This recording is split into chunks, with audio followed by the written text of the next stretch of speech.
Dear students, welcome to this lecture. Today, my topic for deliberation is non-state actors and global governance.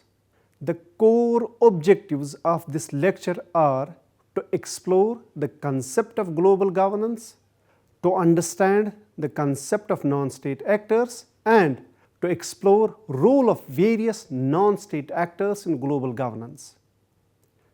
To begin with, global governance refers to the way in which international affairs are managed and regulated through cooperation among various actors, including states, international organizations, non-governmental organizations, and other stakeholders.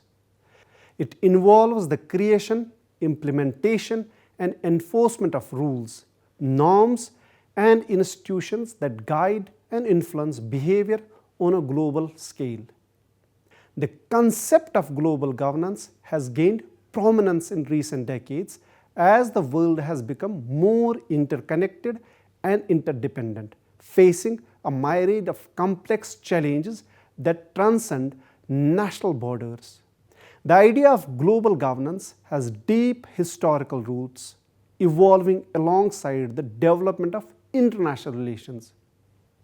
Nation-states, since the inception of concept, have been at the center stage of international politics and have been the primary units when we talk about global governance. However, such a statement has now been called into question because of the rise of non-state entities and due to their growing influence and role in global governance.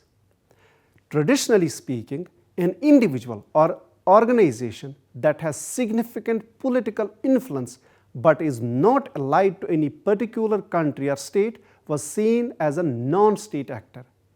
Globalization has interlinked the world to an extent where differentiating between the role of state and non-state actors has become much more complex. In this lecture, we will analyze the contested understanding of global governance, challenges they pose, and to decipher the role of non-state actors vis-a-vis global governance through an international relations theoretical perspective.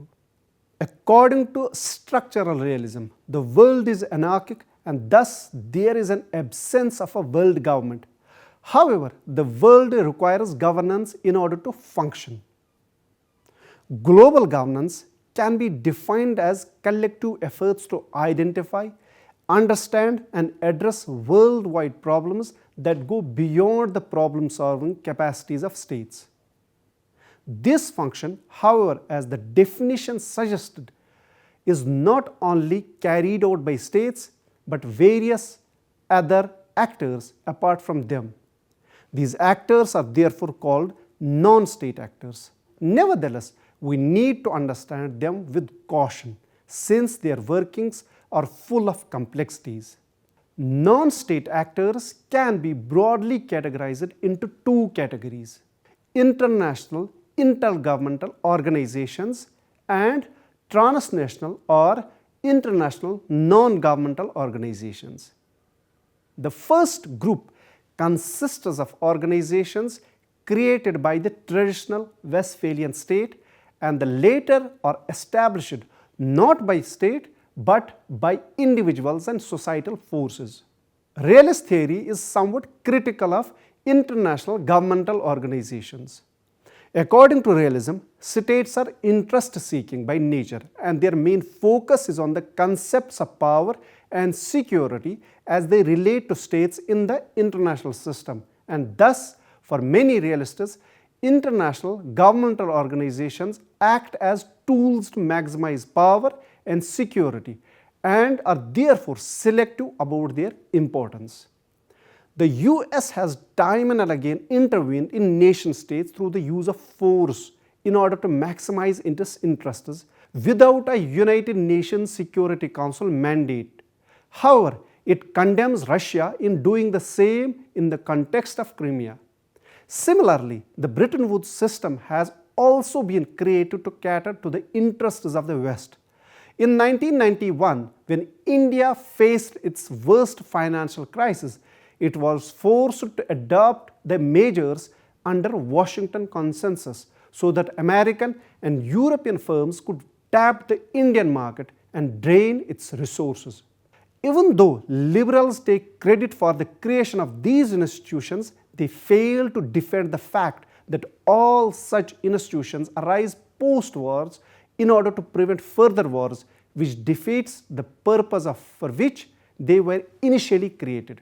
Realists, however, commend the notion that it gives a platform for great powers to cooperate on certain aspects for the greater good of humanity, such as climate change. Before the Trump presidency, where all 197 UNFCCC members had either signed or acceded to the Paris Climate Agreement 2015. Apart from the two dominant theories of international relations, a new approach to look at the international relations came into existence in early 1990s, known as social constructivism theory. It generally focuses on the importance of norms and institutions and the unique identity of humans that changes with the experiences, which then translate into state behavior. Constructivists make a case in favor of international organizations, wherein they state that international organizations not only regulate state behavior but also helps in modifying state interests and behavior, which translate into their behavior internationally. They underestimate the relevance of relative gain, unlike the neo-realists, and propagate the more likelihood of cooperation among states. They espouse neoliberals when they say that the role of international organizations is to preserve and promote democracy and to encourage its members to resolve and manage conflicts peacefully. Liberal institutionalism would similarly take away the credit for curbing activities that might hinder the welfare of people by institutionalizing international laws and norms and thereby making them applicable on such actors.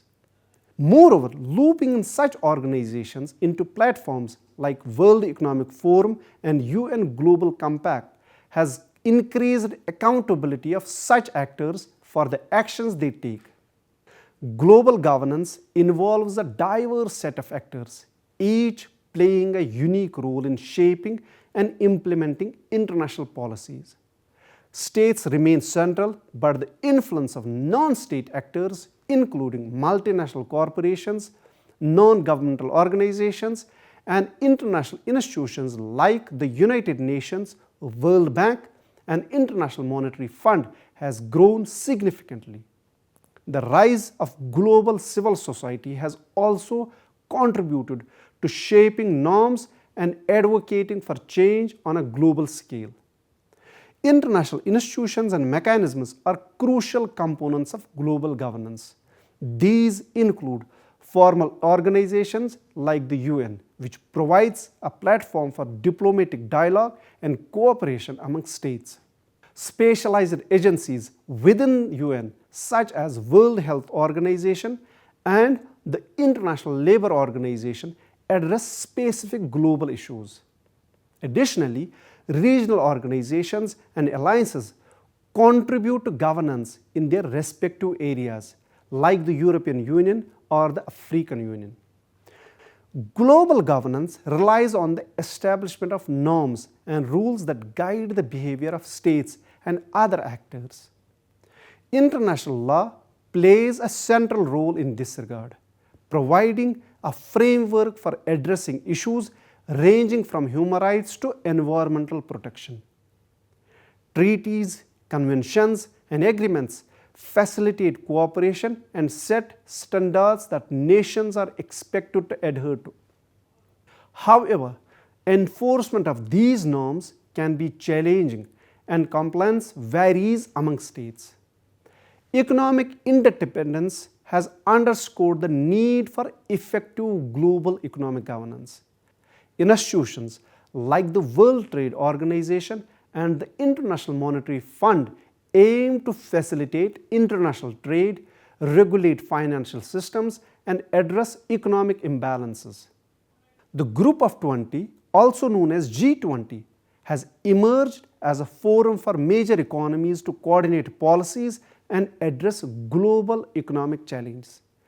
Debates around fair trade, sustainable development, and addressing global economic inequalities are central to discussions on economic governance. Global governance also encompasses efforts to address security challenges and prevent conflicts. The UN Security Council plays a key role in maintaining international peace and security, authorizing peacekeeping missions and sanctions when necessary. However, the limitations of the Security Council, such as veto power held by its permanent members, have led to debates about its effectiveness in responding to contemporary security threats. The global nature of environmental challenges such as climate change, deforestation, and biodiversity loss has necessitated coordinated action through environmental governance. International agreements like the Paris Agreement aim to bring nations together to address climate change collectively. Non-state actors, including environmental NGOs and the private sector, play a crucial role in advocating for sustainable practices and holding governments accountable for their environmental commitments. Despite its potential, global governance faces numerous challenges and criticisms. The lack of centralized global authority means that coordination and enforcement can be difficult. Power imbalances among states, especially in decision-making bodies, can hinder effective governance. Additionally, concerns about sovereignty and the potential for infringement on national interests can lead to resistance from some states. Global governance must adapt to emerging issues such as the rapid advancement of technology, cyber threats, and the impact of artificial intelligence on various aspects of society. Ensuring the responsible and ethical use of emerging technologies requires international cooperation and governance mechanisms that keep pace with innovation. The future of global governance will likely be shaped by ongoing geopolitical shifts, technological advancements, and the evolving nature of global challenges. Strengthening international cooperation, addressing power imbalances, and enhancing the inclusivity of decision-making processes are critical for the effectiveness of global governance in the 21st century. In short, we can say global governance is a dynamic and evolving concept that reflects the need for collective action to address the complex challenges facing the world.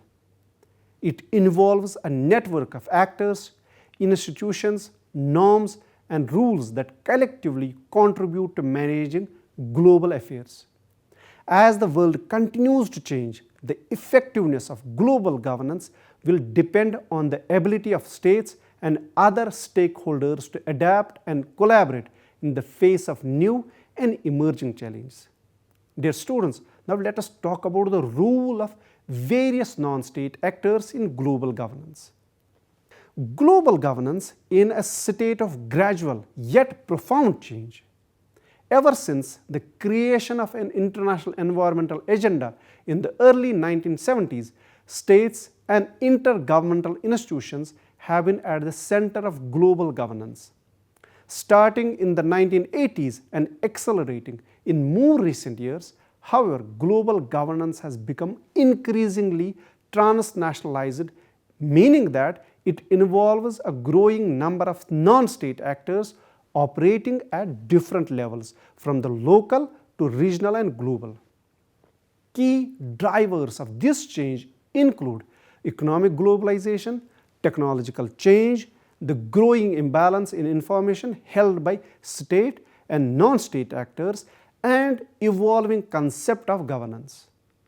The growth of diverse non-state actors and institutional arrangements has begun to change the dynamics and outcomes of global environmental politics. New actors in areas such as business, civil society, and science now play a more prominent role internationally and in multi-actor and multi-level governance networks. This trend towards transnationalization is likely to continue into the future. It will not end state-sponsored international governance, but it does create new opportunities and challenges. Non-state actors do not always operate alone. They increasingly develop forms of cooperation, international institutions and national governments with different goals. They find in practice overlapping grounds to develop political or tactical convergence or to pursue similar short-term goals. At the international level, one example of such cooperation is the so-called multi-stakeholder initiative based on spontaneous collaboration, participation to ownership, power sharing, better potential to learning, and finally, common action. However, it is not only in the international institutions level that these kinds of cooperations take place. Even the most traditional state-centric organizations like NATO are engaged and strive to develop a much better cooperation with NGOs. An interesting example of this cooperation can be cited as the conduct of foreign policy through NGOs in third world countries, a comeback of Cold War tradition. It is possible to say that this exercise has garnered recognition by all states with different reactions. As a backlash, many governments passed laws against foreign-funded NGOs.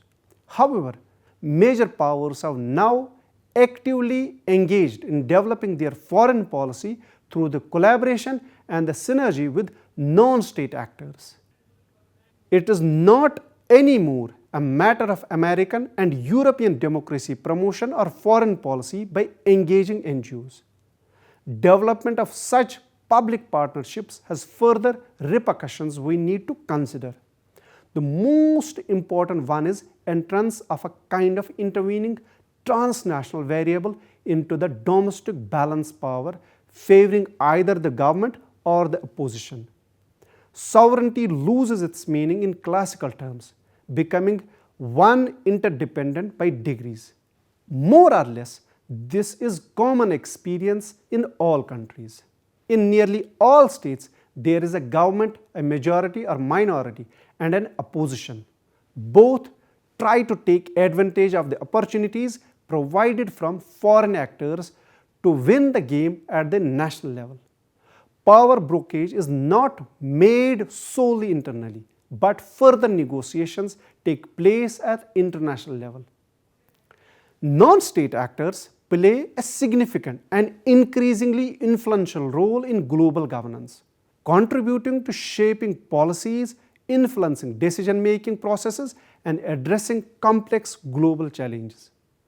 These actors, which include non-governmental organizations, multinational corporations, civil society groups, and transnational networks, bring diverse perspectives and expertise to the international arena. Let us now analyze and explore the multifaceted role of various non-state actors in global governance. And I begin by talking about non-governmental organizations. Non-governmental organizations, usually known as NGOs, are pivotal non-state actors that operate globally, advocating for social, economic, and environmental issues. They often bridge the gap between citizens and international institutions, promoting transparency, accountability, and participation. These NGOs engage in research, monitoring, and lobbying to influence policy development and implementation. Examples include Amnesty International, Greenpeace, and Médecins Sans Frontières, which focus on human rights, environmental protection, and healthcare respectively. Second is multinational corporations or MNCs. MNCs wield substantial economic power and influence transcending national borders. They impact global governance through their economic activities, trade relations, and investments. While their primary goal is profit, MNCs can shape policies by influencing governments, participating in public-private partnerships, and adhering to corporate social responsibility standards. The decisions of major corporations can have far-reaching consequences on issues such as labor rights, environmental sustainability, and technological innovation. Third is civil society groups. Civil society encompasses a broad range of groups including community organizations, grassroots movements, and advocacy groups. These entities play a crucial role in amplifying the voices of marginalized communities and holding governments and other actors accountable. Civil society engage in activism, awareness campaigns, and social mobilization, contributing to the creation of inclusive and responsive global governance structures. Fourth, transnational networks. Transnational networks connect individuals, organizations, and movements across borders, facilitating collaboration on shared goals.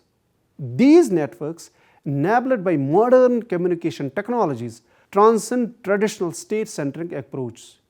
For instance, these include global human rights networks, environmental alliances, and social justice movements, which leverage their collective power to influence global agendas and challenge state-centric governance models. Another is epistemic communities. Epistemic communities consist of experts, scholars, and professionals who share a common understanding of specific issues. These communities contribute to global governance by providing expertise, generating knowledge, and influencing policy discourse. Scientific and technical experts, for instance, play crucial roles in areas like climate change, public health, and disarmament, shaping international agreements and information evidence-based policy making. Another is media and information networks. The media, including traditional outlets and digital platforms, act as important non-state actors in shaping public opinion and influencing global governance. They play a role in agenda setting, framing issues, and holding powerful actors accountable. Media organizations can bring attention to global challenges, expose injustices, and contribute to shaping public discourse, thereby influencing the priorities of governments and international institutions. Another is philanthropic foundations. Philanthropic foundations such as the Bill and Melinda Gates Foundation and the Open Society Foundation contribute substantial resources to address global issues. These foundations often operate independently of governments and have the flexibility to fund initiatives that align with their missions. They play a crucial role in supporting development projects, public health initiatives, and research efforts, influencing global governance through their financial contributions. Another is private-public partnerships. Collaborations between non-state actors and governments through private-public partnerships has become increasingly common in addressing global challenges. These partnerships leverage the strengths of both sectors to achieve shared goals. For example, partnerships between international organizations and private companies may focus on sustainable development, infrastructure projects, or humanitarian assistance, demonstrating potential for cooperative governance approaches. Another is standard setting organizations. Various non-state entities engage in standard setting activities that influence global governance. Technical and industrial standards developed by organizations like Forest Stewardship Council impact trade, environmental sustainability, and product quality. Compliance with such standards can become a de facto requirement for market access, affecting the behavior of states and businesses. Another is global think tanks. think tanks contribute to global governance by producing research, policy analysis, and recommendations on a wide range of issues. These organizations, often independent and non-partisan, provide valuable insights to governments, international organizations, and the public. Their research influences policy debates, shapes agenda, and contribute to the formulation of effective global governance strategies. Despite their positive contributions, non-state actors face challenge and criticism. Questions of accountability, legitimacy, and representativeness may arise, particularly when these actors lack democratic structures or when their influence bypasses traditional means of governance. Striking a balance between harnessing the expertise and resources of non-state actors and ensuring democratic governance remains an ongoing challenge for the global community. The roles of non-state actors in global governance are diverse and multifaceted. Non-governmental organizations, multinational corporations, civil society groups, transnational networks, and other entities contribute valuable perspectives, resources, and initiatives to address global challenges. Their involvement reflects the evolving nature of governance in a world where interconnectedness and interdependence demand collaborative efforts beyond traditional state boundaries. Balancing the diverse interests and ensuring the accountability of non-state actors will be crucial for fostering inclusive and effective global governance in future. Dear students, now let us conclude. We discussed about global governance and the role of non-state actors in global governance. We observed that non-state actors, including non-governmental organizations, corporations, and civil society, play a pivotal role in global governance. They shape policies, influence decision-making, and address complex challenges. Their diverse contributions, from advocacy to philanthropy, highlight the need for inclusive, collaborative approach to address 21st century global issues. Balancing their influence with the accountability remains a key challenge. So, dear students, that's all about today's lecture regarding non-state actors and global governance. I hope you enjoyed it. See you next time with a new topic for deliberation. Till then, take care and goodbye.